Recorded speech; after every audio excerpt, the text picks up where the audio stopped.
You first, when you take a look at both of these QBs, who had the most impressive start so far in the preseason? Well, to me, it was Shedeur. I didn't see any interceptions when he was out there. Didn't see anything like that. I mean, don't get me wrong. I don't think Dillon Gabriel did a bad job. I was impressed with the brother, but I'm going to go with Shedeur. You know, the pressure was on him. The spotlight was on him. Stephen A. Smith didn't just call out Dillon Gabriel. He held him accountable and made him rethink his comments. The moment Dillon Gabriel spoke and went after Shedeur Sanders, it wasn't a minor slip. He crossed the line and stepped directly into Stephen A. Smith's wheelhouse. And Smith answered with a clear, direct response that left no room for misinterpretation. The comparisons were emanating from the media more so than anybody else. And that's what I think, that's exactly who I think he was directing his comments towards. Having said that, Dillon Gabriel, respectfully, it was stupid. A very dumb comment to make. First of all, let me tell you something right now. In every walk of life, far beyond the parameters of a football field. This wasn't casual sports commentary, it was a decisive critique. Dillon Gabriel's comments were taken apart by Stephen A. Smith with clear, direct points. Gabriel, a quarterback with solid stats but limited top-level achievements, chose to take a public shot at Shedeur Sanders. Shedeur, who has handled sustained media scrutiny and on-field expectations, became the target of an unnecessary criticism. Smith responded by challenging Gabriel's standing to make that claim, and by defending Sanders on the facts. The outcome was clear. Gabriel overreached, and Sanders didn't deserve the hit. Dan Orlovsky would sit up here in comparison to Shedeur Sanders, who did no such thing, and say, hey, thought he looked better. I got to give him the edge here. I thought it wasn't bad. A pick six and a fumble, and we can get over fumbles. Have you heard anybody say that? I know it's possible. Have you ever heard anybody say, we get over? Stephen A. Smith responded immediately. As soon as Dillon Gabriel made his comments about Shedeur Sanders, Smith delivered a clear, point-by-point critique that drew national attention across the NCAA media cycle. Dillon Gabriel has a reputation as a good quarterback, not a dominant one. He can post strong numbers against opponents like Tulsa, but his performance has been inconsistent when the stakes and competition rise to playoff level. Well, those who produce get treated differently than those who don't. What he said echoes the mentality of all of America practically, and most certainly the world, as we see things being globalized more and more every day. It was a stupid, idiotic, immature comment, because clearly you were feeling the heat because a lot of people was talking about how Shedeur should be QB. Dillon Gabriel is a capable quarterback, but not a standout. Even so, he chose to talk down to Shedeur Sanders, a quarterback who has navigated constant scrutiny and pressure and still represents the future of a program that was struggling before he arrived. The comparison was weak. The criticism was unnecessary. Stephen A. Smith recognized that and dismantled Gabriel's argument with a clear, direct response. How the Browns react to this, how the locker room reacts to this, how Shedeur reacts to this, because it was a clear shot at Shedeur. But let's say Dillon Gabriel's talking about the media. How could you be a brand new quarterback in the NFL and the first time you get behind a mic after your first game, you throw the media under the bus? That's arrogance. Stephen A. Smith excels in moments like this. When Dillon Gabriel made his remarks about Shedeur Sanders, Smith responded with a focused, direct critique. He questioned Gabriel's standing to make that claim, noting that Gabriel has transferred between programs and has not been a Heisman finalist. Without theatrics, Smith laid out why Gabriel's resume doesn't justify taking public shots at Sanders. Smith's point was clear. Targeting Shedeur Sanders, a quarterback central to his program's future and consistently under intense scrutiny, was misplaced. Gabriel's criticism lacked the substance to support it, and Smith methodically showed why. Content today on his 42nd I want you to be meaner. Birthday. That's number one. Number two, after the game, the Browns head coach Kevin Stefanski said there was a mix-up in the routes and that players were in the area that they shouldn't have been. Look at Stephen A's face. Look at Stephen A's face.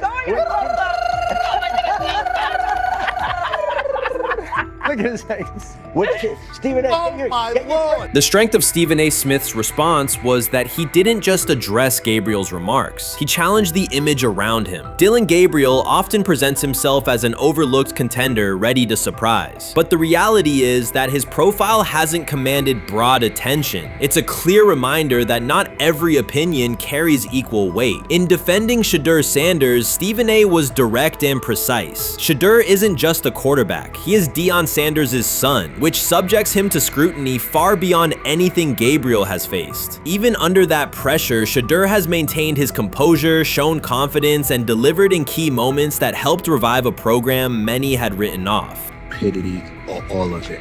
I thought it was a clear shot at Shedeur due to the fact that his Oregon coach threw a shot at Coach Prime and Shedeur during their meeting at Colorado last year. But you know what?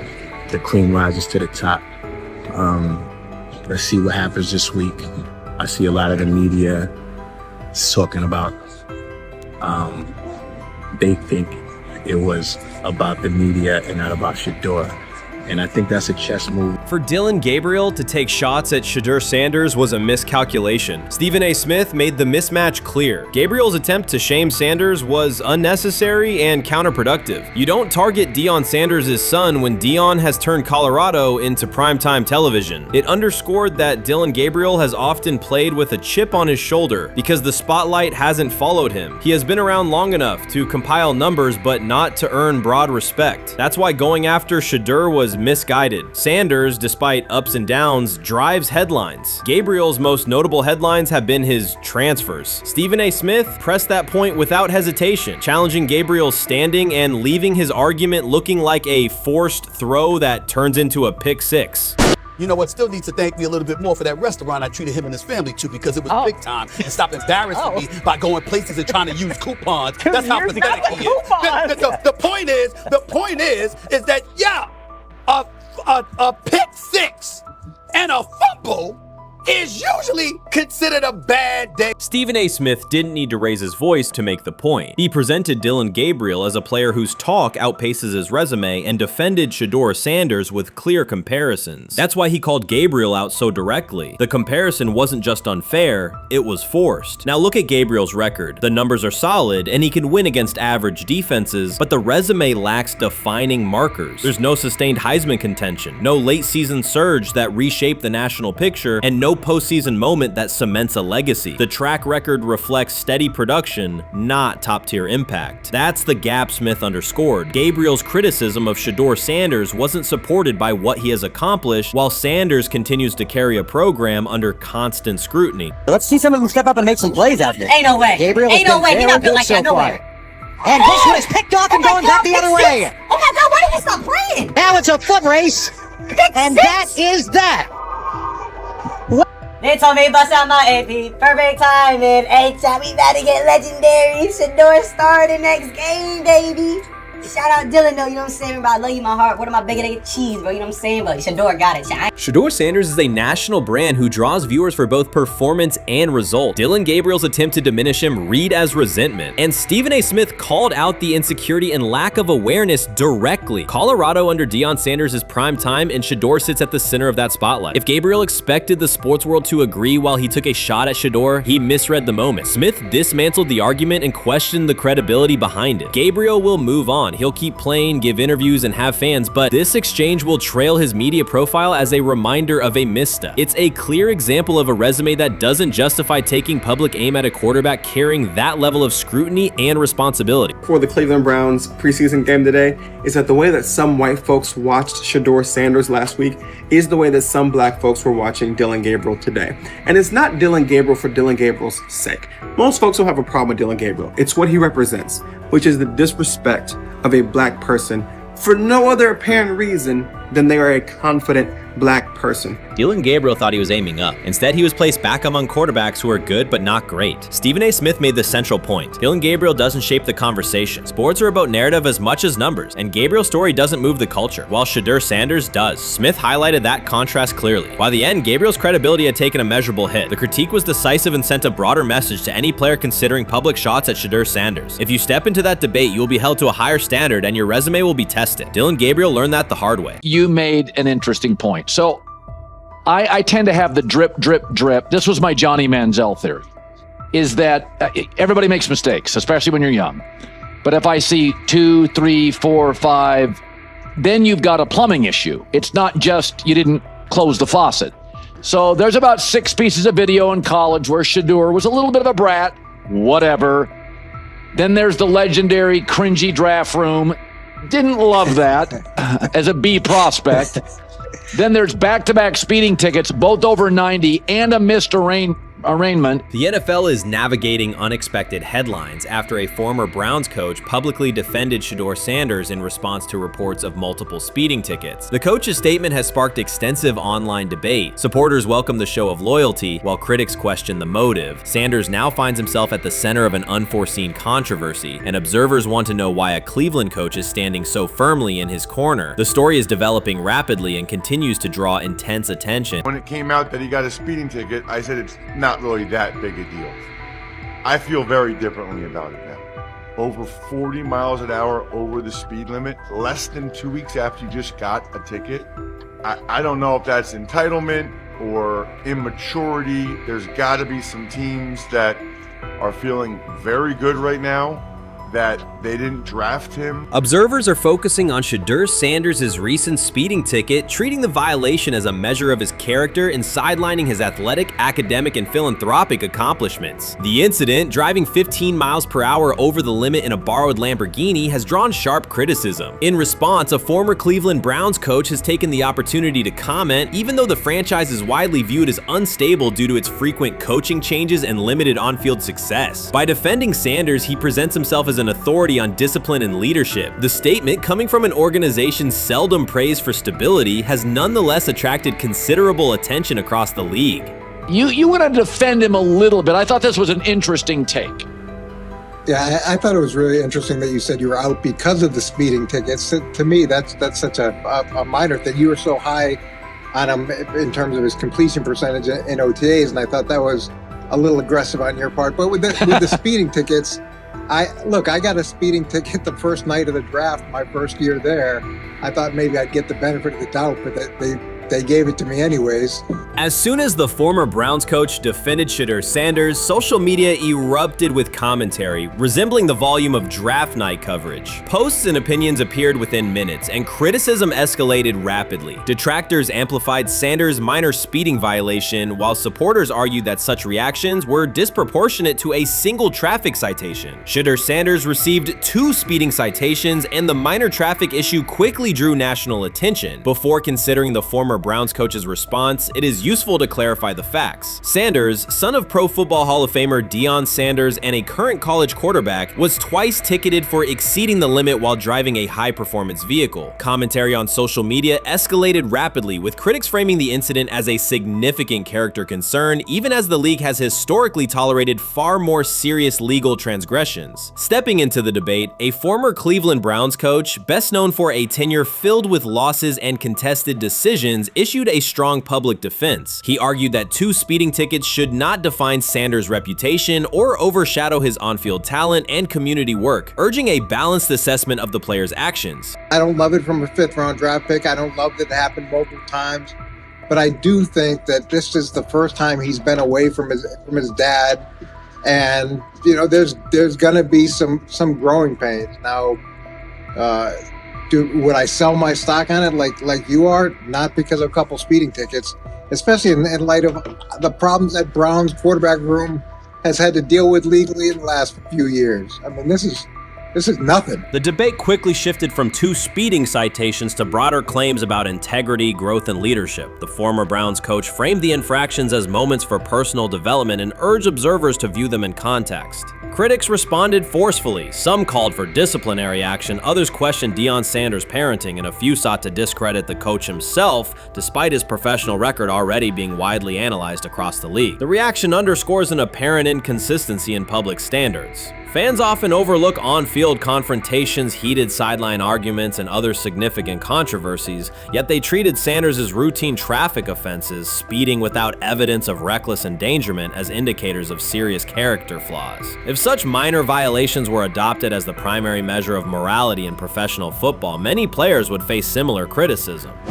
Sports media amplified the story almost immediately. Television panels dissected Shedeur Sanders' decision-making, treating 2 speeding tickets as indicators of deeper character concerns. Networks aired detailed segments under banners such as red flags and road rage, repeatedly questioning whether the citations might affect his draft evaluation. Although Sanders is already regarded as a first-round prospect, analysts emphasize that NFL teams value discipline and legal awareness when forming final assessments. Many commentators overlook the fact that other high-profile players have faced more serious offenses without similar scrutiny. Throughout the coverage, the former Browns coach defended Sanders, portraying him as a talented quarterback subjected to disproportionate criticism in a culture that expects near-perfect conduct. His argument was thorough and methodical, asserting that the traffic violation should not overshadow Sanders' skills, work ethic, or future potential.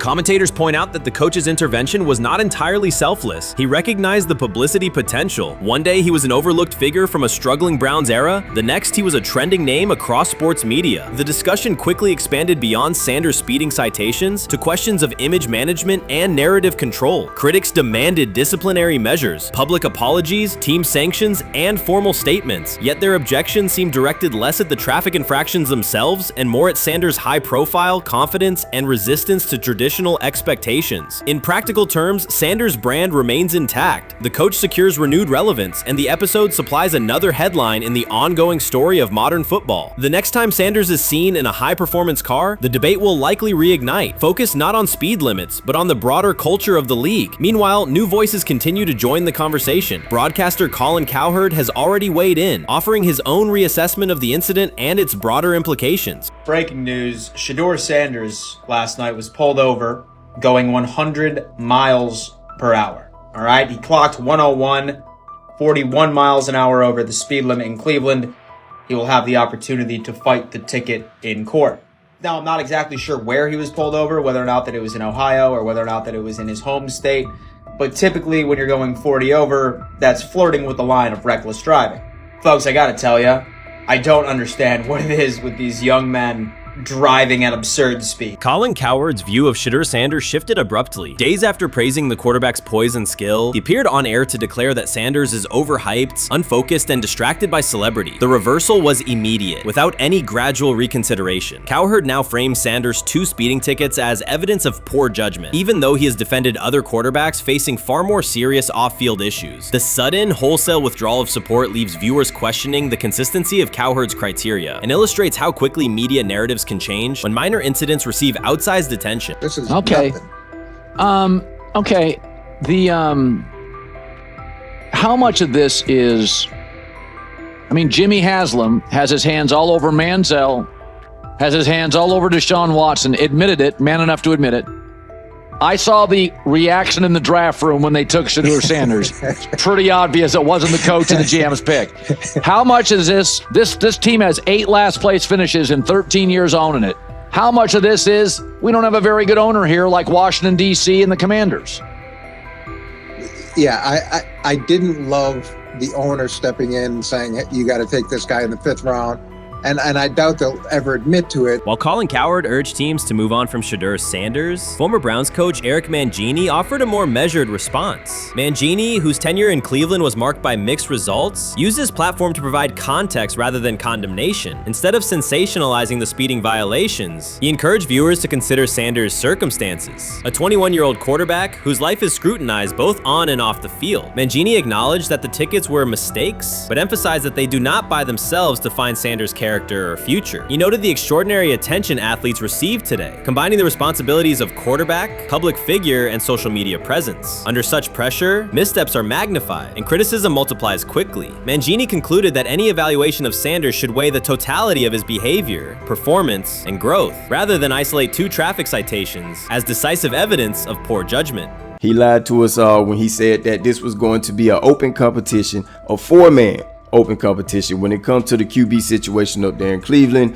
in which, from the looks of it, all we've seen it be was a 3-man race. The only people that has been getting reps in with the first team or with the veterans are Joe Flacco, Kenny Pickett, and Dylan Gabriel.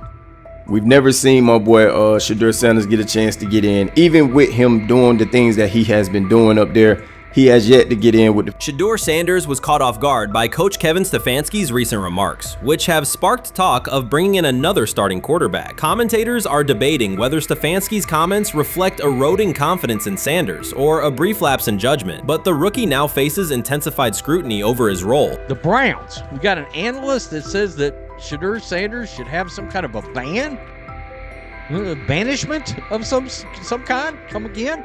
Say what? For what? And we've got, this would be more troubling. If I'm a Browns fan, and this is where we're going to start, potential dissension in the ranks of the front office and the coach. And over what? Quarterback. When a program's headline quarterback suddenly becomes the subject of sideline murmurs and quiet searches for replacements, the situation is unmistakable.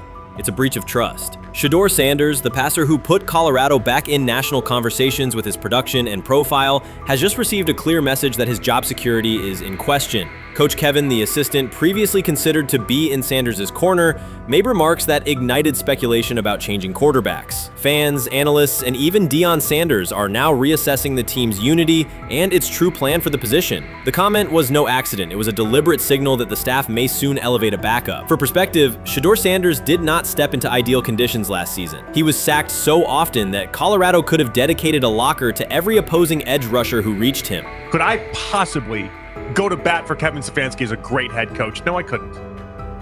Could you go at bat against him, saying he's a horrible head coach? No, I can't. I think that's why we fall in the middle. I think that's why in a lot of these discussions, and that's why a lot of the rankings, you see him right now in that 15 to 20 range, somewhere in that middle pack of NFL head coaches. I've said earlier, Kevin Stefanski has already been given more head coaches than any coach I've ever seen in Cleveland.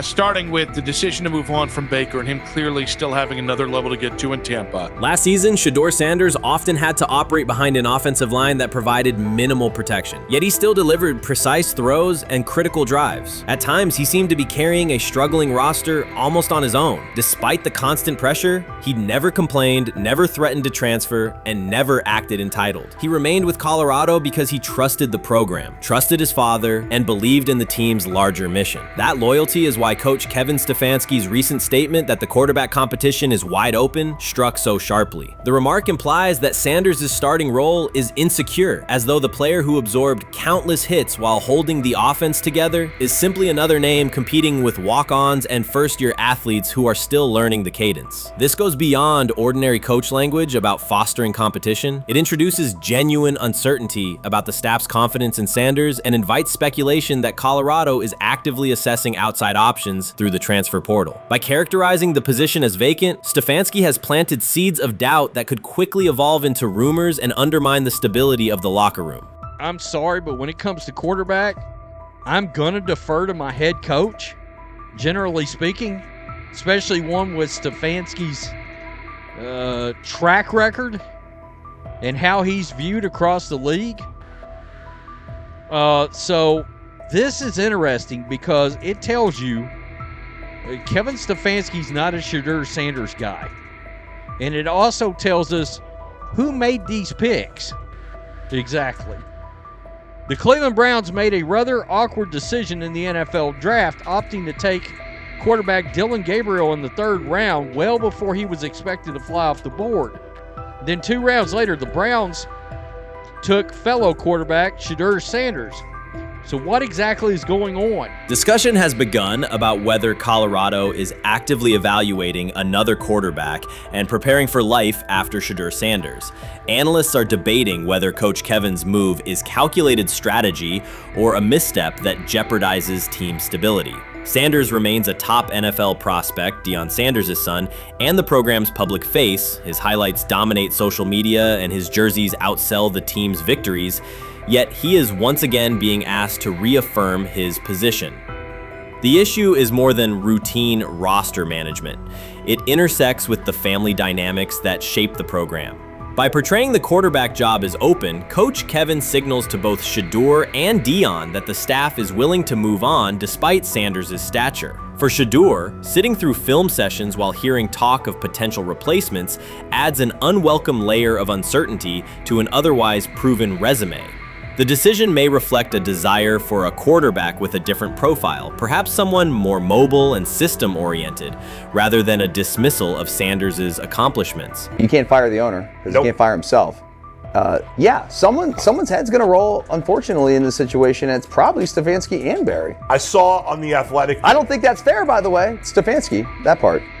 I agree. I was saying the other day on my podcast that Barry should be fired. And I said I wouldn't fire Stefanski, but a couple of people made the point of saying, well, if you fire the GM, you got to give him a chance to hire his own coach, which is fair. That's true. So I would fire Barry. I would hire a new GM.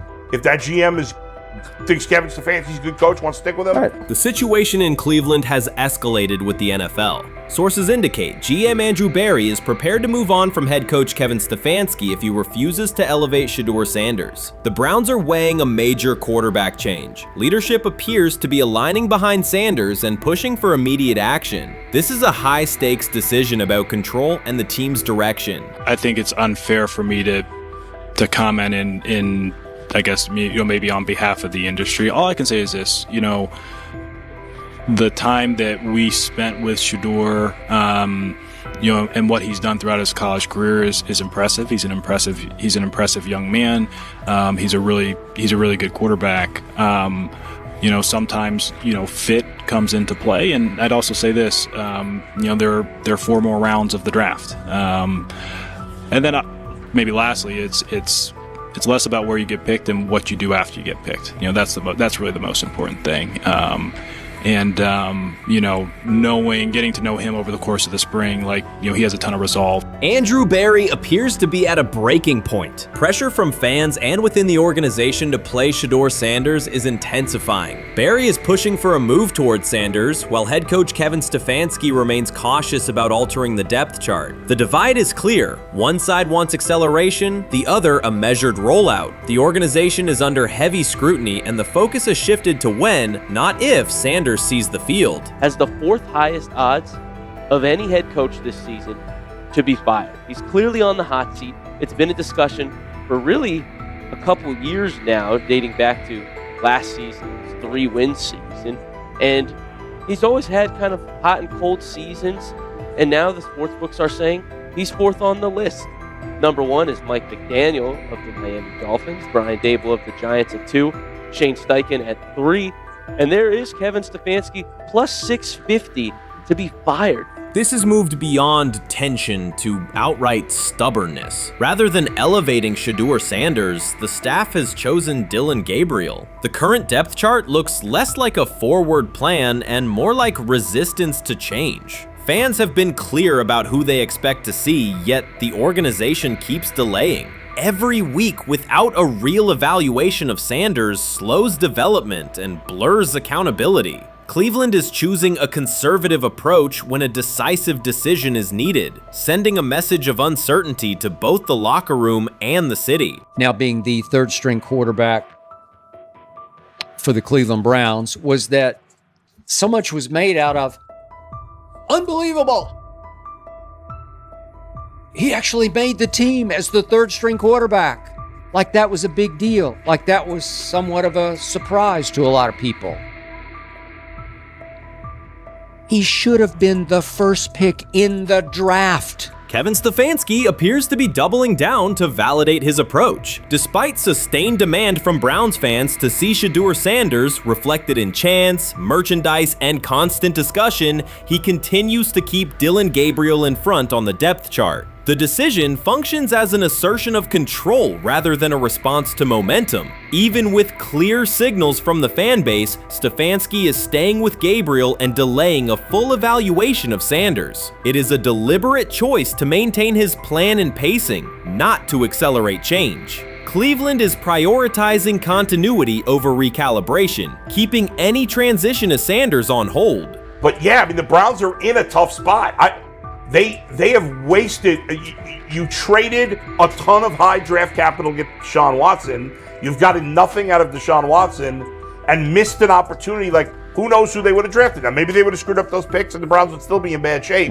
Andrew Berry is likely frustrated watching Dillon Gabriel default to conservative throws while the offense stalls. From a football perspective, this appears to be the hill Kevin Stefanski is choosing to stand on. Keeping Gabriel ahead of Shedeur Sanders has limited the unit's explosiveness and prevented a full evaluation of a higher ceiling option. Drives end quickly, field position flips, and momentum is lost while Sanders remains on the sideline. Fan patience is wearing thin. Each ineffective series intensifies criticism and shifts scrutiny toward the coaching staff's criteria for the depth chart. With every additional snap for Gabriel, the decision reads less like an open competition and more like rigid adherence to a plan that isn't producing results. The optics are clear. A dynamic quarterback sits while a cautious approach keeps the offense in neutral. If this continues, accountability questions will grow inside and outside the building. What performance benchmarks keep Gabriel ahead of Sanders? When will Sanders receive first-team reps in live situations to allow a fair comparison? The front office must decide whether to preserve continuity or pivot toward a timely assessment of Sanders. The longer the current approach stays in place, the more it signals stubbornness rather than adaptation, and the more pressure mounts to realign the plan with on-field output.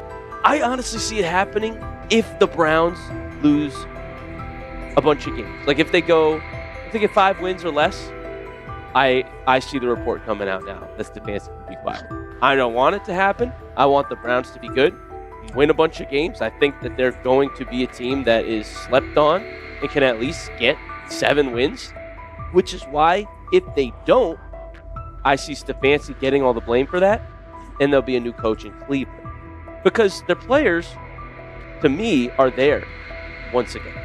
We've talked about the incredible rookie class. The approach in Cleveland lacks consistency. One week, Andrew Berry signals he wants Shedeur Sanders on the field. The next, Dillon Gabriel gets the reps and the plan stays conservative. Through it all, Kevin Stefanski shows limited urgency despite pressure on his job security. Fans are asking for an offense that can push the ball, change field position, and produce points. Instead, the unit leans on short throws and cautious sequencing. Gabriel's play keeps the ceiling low and momentum static, while a full evaluation of Sanders is postponed. The result is growing frustration and a clear disconnect between the front office, coaching staff, and expectations in the stadium.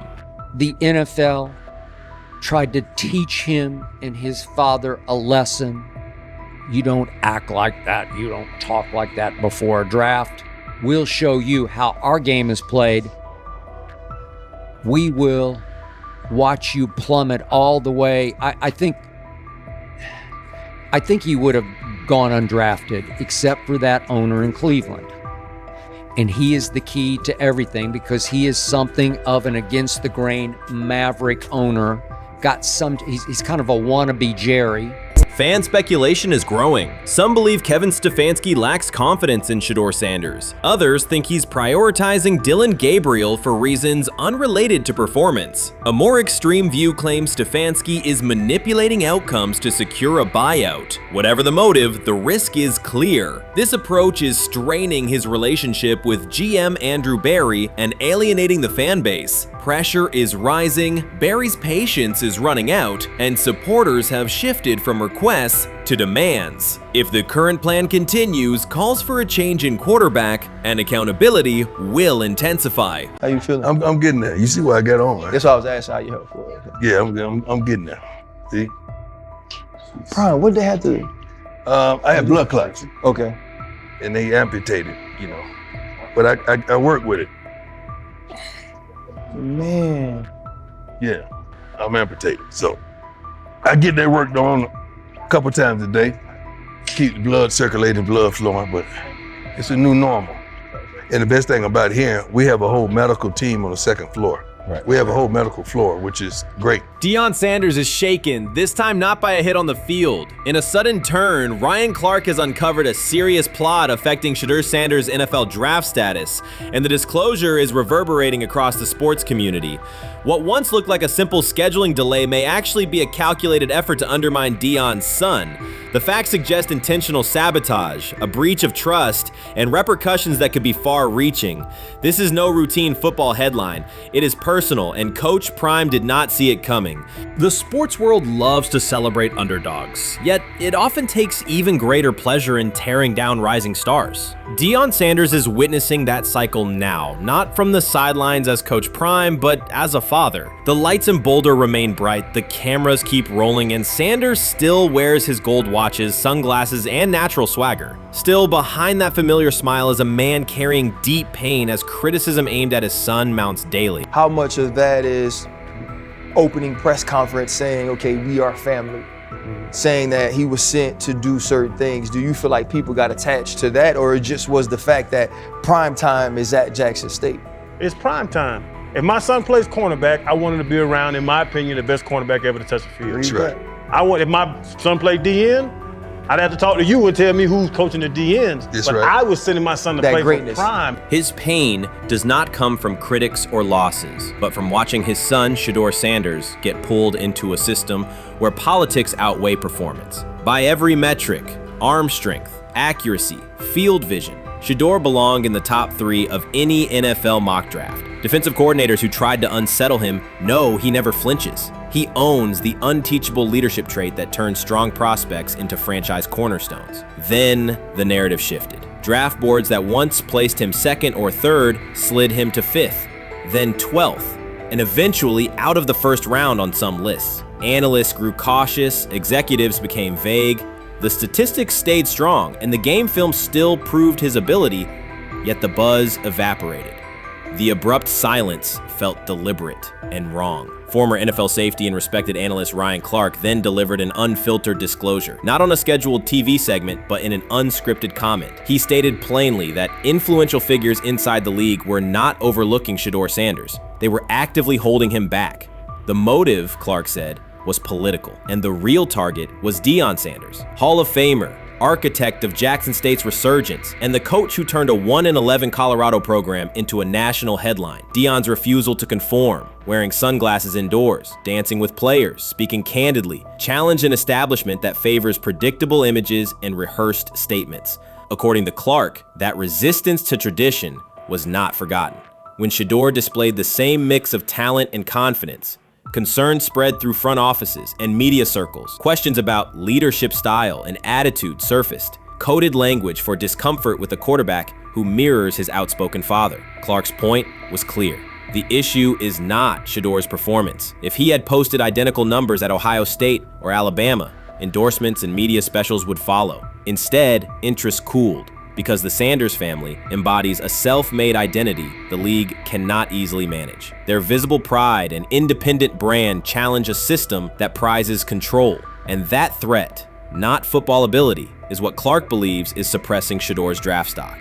They have never loathed college football itself. They have resisted the people determined to reshape it. When Deion Sanders, black, direct, unapologetic, walks into a room of power brokers and speaks with authority instead of deference, critics recoil. During his playing days, they complained about celebrations and gold chains. Now that he is a head coach, mentor, and father, they label him something more polite, but just as dismissive, a problem. At Big 12 Media Days, Sanders addressed the accelerating chaos of the name, image, likeness market. He said college football needs a salary cap, not to hobble players, but to impose order on a system that showers unproven freshmen with 7-figure promises while the rest of a roster hunts for scraps. He called the situation unsustainable. Within hours, ESPN commentator Paul Feinbaum branded him a hypocrite, arguing that Sanders profited from NIL at Jackson State and now wants rules only because his most marketable athletes have moved on. The accusation spread quickly because it fit a comfortable storyline. Outspoken black coach gains from change, then protests when the advantage disappears. That framing ignores context. Sanders never criticized players earning money. At Jackson State, he urged corporate sponsors to partner with athletes who had been invisible to major brands for decades. What he wants now is stability, standardized guidelines, basic financial literacy, and roster balance that prevents locker rooms from fracturing over uneven payouts. When other coaches, Nick Saban, Dabo Swinney, Lane Kiffin, voiced similar concerns, they were praised for foresight. When Sanders spoke,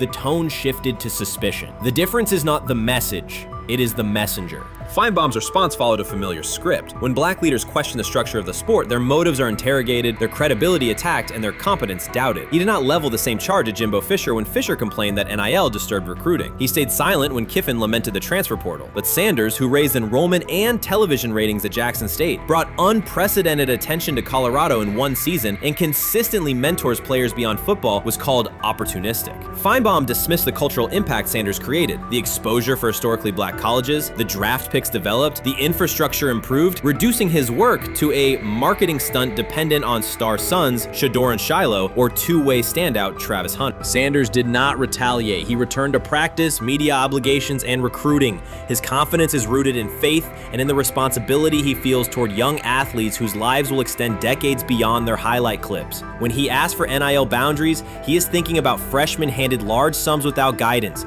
families unprepared for sudden wealth, and programs that abandon kids once production stalls. He has watched that cycle from the inside. He wants protections, not restrictions. Critics predicted Colorado would fade once Shedeur and Hunter leave. Instead, Sanders signed blue-chip quarterback G.J. Lewis and a wave of transfers eager to join a program that values personal growth as much as on-field wins. Recruits see a coach who challenges the status quo, who places black culture at the program's center without apology, and who will remain visible when social media buzz cools. They recognize that Sanders does not chase attention. Attention follows his results. Media outlets reduced the upcoming Buffaloes season to a win total prop. 6 victories, give or take. Sanders is playing a longer game. He wants to show young athletes, especially black athletes, that they can lead authentically, speak with conviction, and refuse to shrink for access. Success measured only by the scoreboard misses the point. If Sanders builds men who graduate with financial literacy, self-confidence, and community awareness, he will consider the mission successful, even if Colorado finishes with 5 wins instead of 10.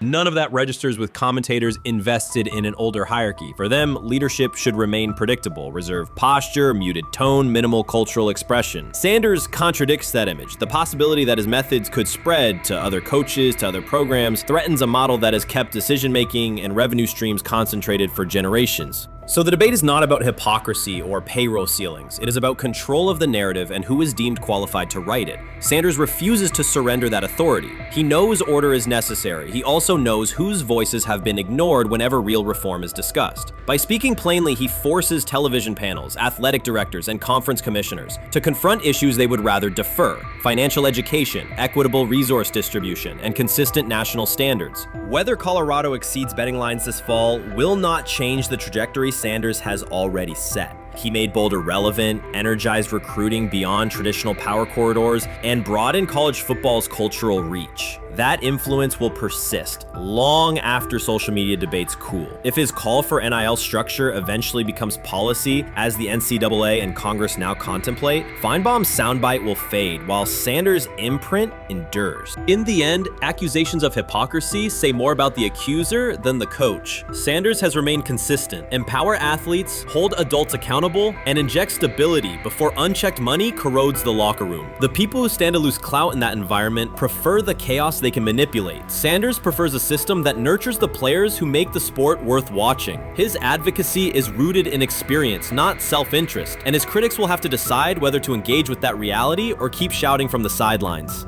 Chris Carter's televised assessment of Shedeur Sanders triggered immediate pushback from Cleveland fans, local media, and even several Browns veterans. Carter dismissed Sanders, a 5th-round pick, as unprepared to start, and framed the growing interest around him as purely a byproduct of surname recognition. Since that segment aired, practice reports have told a very different story. Observers inside the Browns facility describe a rookie quarterback who is closing the gap on Kenny Pickett and Dillon Gabriel with surprising speed. Sanders first turned heads in rookie minicamp by directing the huddle with a calm that belied his inexperience.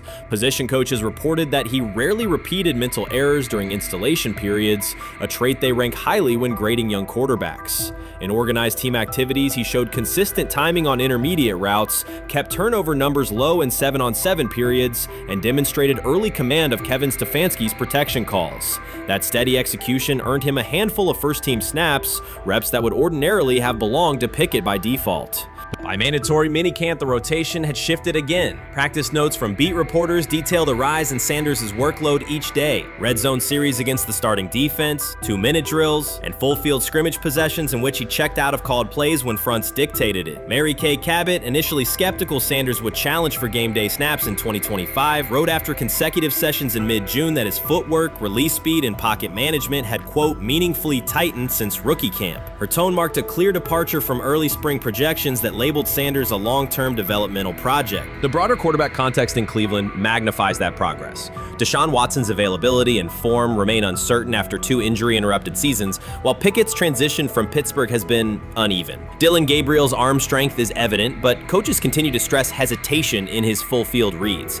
Against that backdrop, Sanders' quick decision-making and mechanical efficiency have begun to look less like a pleasant surprise and more like the roster's most reliable short-term plan. Inside the locker room, acceptance has followed performance. Wide receivers cite Sanders' ball placement on outbreaking routes, noting that the ball routinely arrives on the upfield shoulder, a small but essential detail that allows for yards after the catch. Offensive linemen appreciate his pocket awareness. Joel Bitonio remarked privately that Sanders slides up instead of bailing when edge pressure flashes. Defensive backs say his eye discipline forces them to hold coverage longer than they expected against a rookie. Such cross-positional respect develops only when day-to-day tape shows tangible improvement. The reaction to Carter's critique highlights a recurring double standard applied to young black quarterbacks. Traits celebrated as swagger or confidence in other players were labeled arrogance when associated with Sanders, yet the quarterback himself has not responded publicly. There have been no subtle social media jabs, no mention of critics and interviews, only repeated references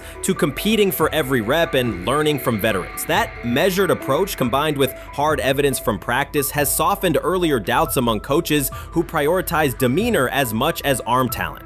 Within the coaching staff, the discussion now centers on readiness thresholds. Stefanski's scheme relies heavily on quick rhythm throws, defined reads, and disciplined pocket movement. Those requirements align with Sanders' strengths: a compact release, willingness to target the middle of the field, and instinctive timing on RPO concepts carried over from his college tape. Staffers reviewing cut-ups from joint practices note that his internal clock already approximates NFL speed, a metric they did not expect to see until mid-season at best. If that trajectory continues through preseason games, the Browns face a consequential decision. Starting a 5th-round rookie 6 weeks after training camp opens would unsettle salary cap assumptions, depth chart politics, and external perceptions of organizational stability. Yet the internal mandate remains clear: the most prepared quarterback will play. That standard places Sanders in genuine contention because every practice metric used to grade readiness, turnover ratio, red zone efficiency, third down conversion rate has trended in his favor since early June. The organizational stakes are considerable. Cleveland has cycled through starting quarterbacks at a startling pace over the past decade, shifting from first-round investments like Baker Mayfield to high-cost gambles such as Watson,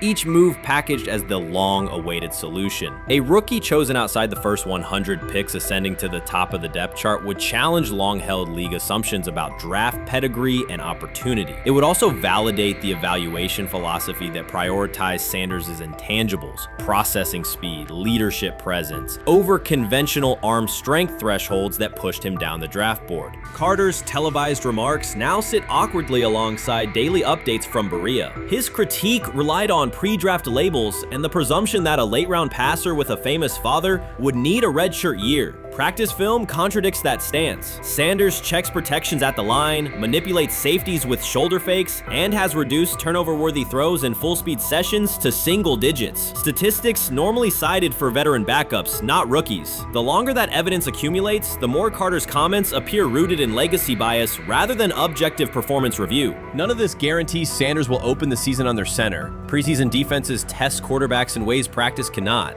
Defensive coordinators will disguise pressure and boundary rotation to force late decisions. Sanders must show he can adjust protections and exploit mismatches without the benefit of a controlled environment. Yet within the Browns facility, the conversation has shifted from if he will be ready to when. Quiet confidence from Amari Cooper and other veterans suggests they believe Sanders can steady an offense searching for consistency more than highlight reel heroics. Sanders' rise also affects long-term roster calculus. If he earns the job and performs competently, Cleveland gains starter-level production on a cost-controlled rookie contract, freeing cap space allocated to other positions. That scenario could reshape roster-building strategy in a division featuring Joe Burrow and Lamar Jackson. quarterbacks whose contracts consume significant percentages of team payroll. A capable, low-cost starter would allow the Browns to reinforce their offensive line and secondary while retaining core veterans, a competitive advantage few teams enjoy.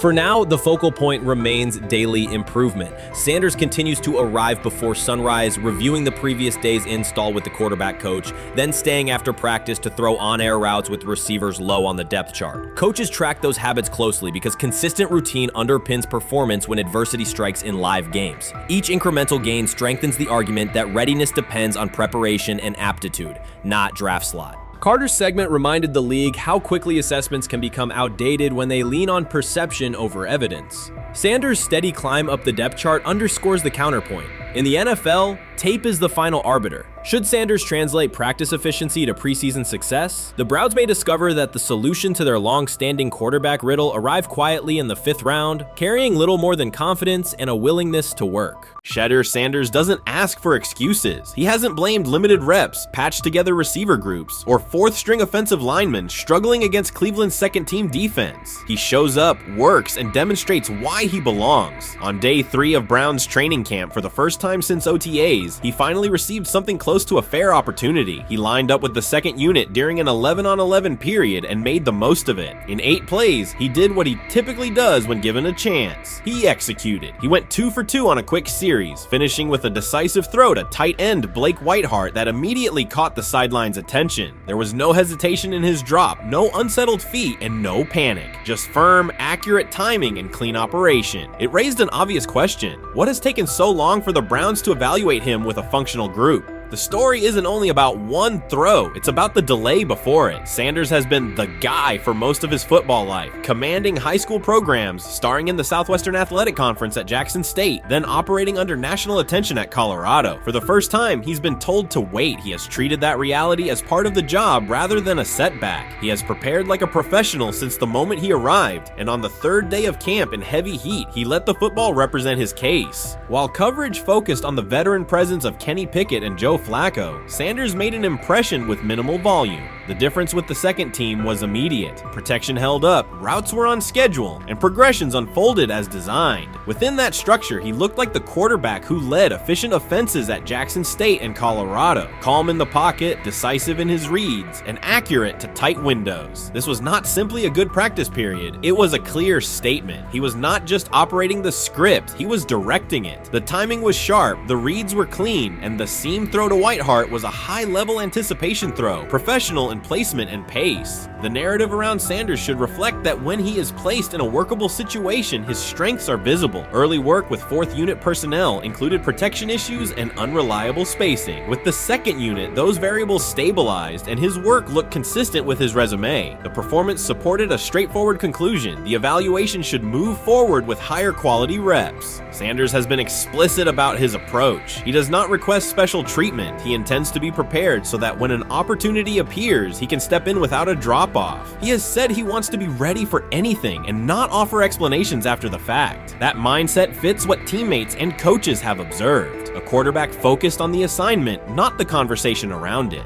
The conditions were demanding: relentless sun, heavy humidity, and a practice tempo that stressed decision-making. Many players fatigued as the session wore on. Sanders did not show signs of rushing reads or forcing the ball. He managed the pocket, reset his base when necessary, and continued to deliver on time. The path he has taken, HBCU starter in the SWAC, then Power 5 starter under constant attention, has prepared him for compressed evaluation windows. He has been under scrutiny for years. The heat did not change his process. He moved defenders with his eyes, anticipated breaks, and stepped into throws with balance. The crowd was not chanting his name, and there were no ovations. That was irrelevant to the task. He is focused on the locker room and the staff, and he is building credibility the same way he did at previous stops, by being reliable when the ball is snapped. Quarterbacks coach Bill Musgrave has emphasized ignoring external noise and keeping attention on install, footwork, and timing. Sanders is familiar with the dynamic. He has been followed by cameras and commentary since his early teens. He has experience living with attention and still adhering to routine. Under heat, with a narrow set of snaps and multiple decision points, he stayed composed and effective.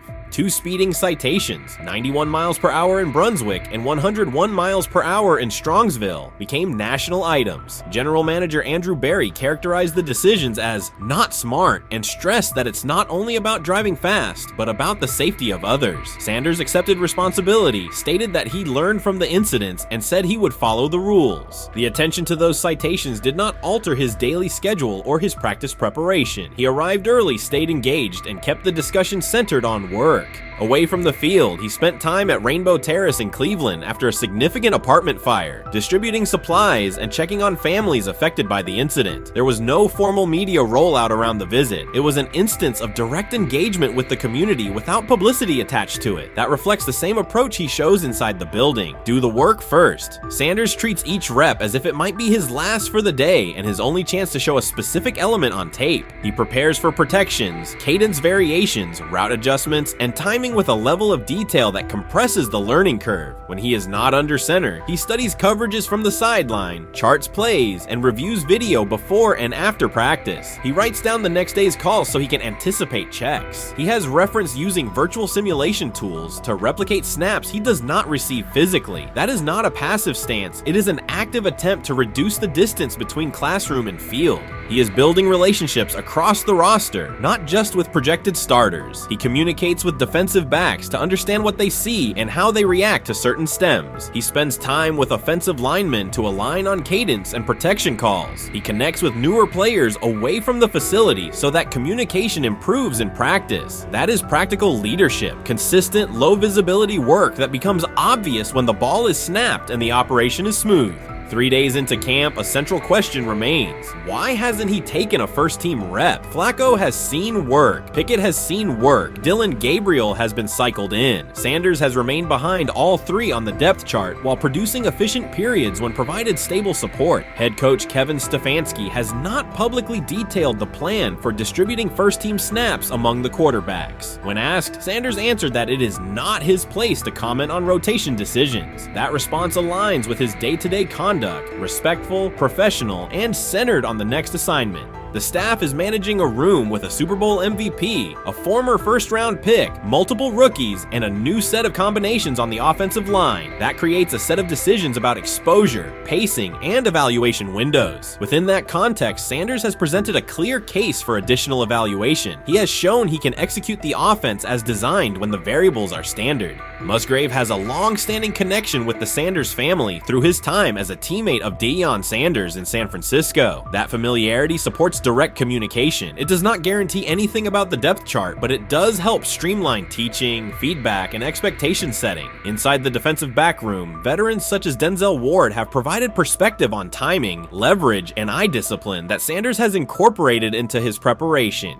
He is operating without the immediate family structure that defined his college environment. Away from his brother Shiloh and his father Deion, he is managing his own housing, nutrition, recovery schedule, and all the smaller tasks that accompany an NFL routine. Those adjustments matter because they influence consistency across a long camp. He has treated those responsibilities as part of the job rather than distractions, which is reflected in a steady daily approach. What he showed on day 3 with the second unit was not a surprise to those who have tracked his prior work. It was a continuation of a profile, efficient sequencing, clear timing, and consistent ball placement when protections and routes hold up.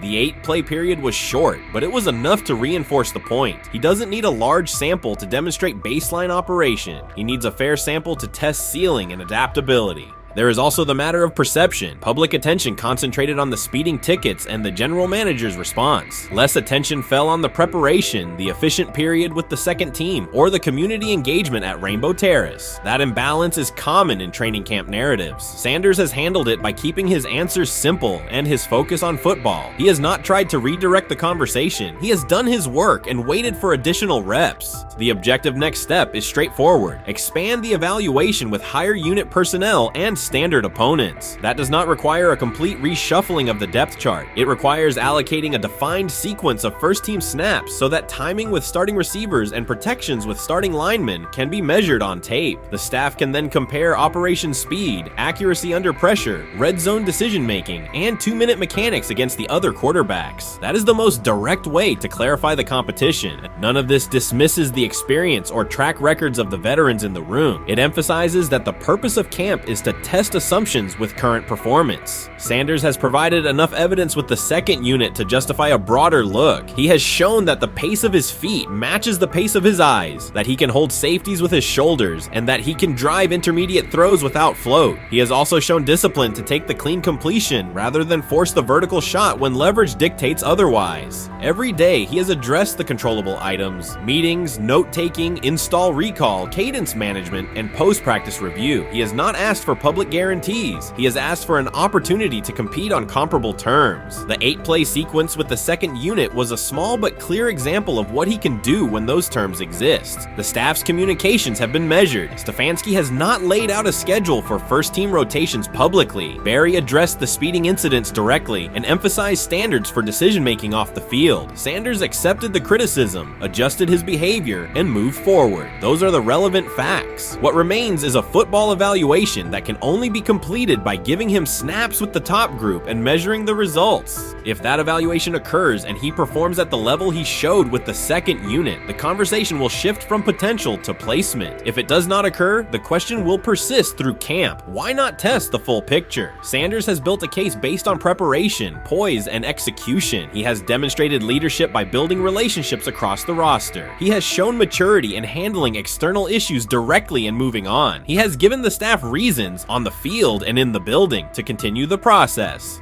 3 days into camp, he has answered everything within his control. He has shown growth, discipline, and consistent operation. He turned early fourth-team disarray into learning, then executed cleanly when moved to the second unit. He kept the discussion on football when outside topics threatened to dominate. He has not tried to win a press conference. He has tried to win every rep. If he continues to stack days like this, the next step is logical. Evaluate him with the starters, document the results, and let the tape determine the depth chart. Until then, he will continue to prepare, continue to compete, and continue to present the same message through his play.